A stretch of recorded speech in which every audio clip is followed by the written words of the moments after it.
one of the things I want to start off with, and one of the things that that you talk about is how to raise confident, resilient, and successful children.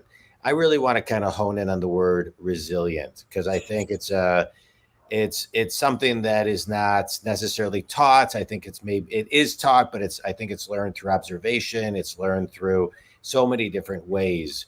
Talk on that kind of one lesson or one epiphany people have when they realize they have more resilience than they even thought they did, and how they tap into that, like intrinsically.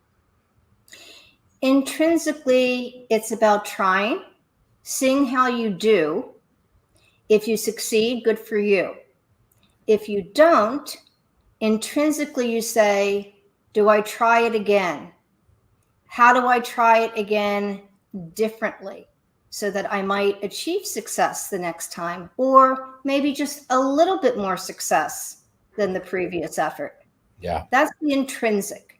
Now, the way we can help our colleagues, our children, our friends, is when we see them going through this process, to cheerlead them and to encourage them to try again, and not to dwell on the negative, but to talk about other ways to approach the same thing in order for them to have a greater degree of success. Yeah. And how do we do that so we sound like we're a friend and not a therapist? We listen.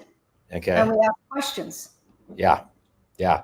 And we say, do you want advice or do you want me to just listen? Yeah. Offer both options, because sometimes people just really want to be heard. They just want you to hear them out. And sometimes they say, I'm stuck. And if you have any ideas, bring it on. Yeah. And in that case, you have an invitation. Yeah. I love that. Yeah. The power of a question is very powerful. And I think sometimes, so many of us go to tell when really we just need to take a moment, pause, and ask.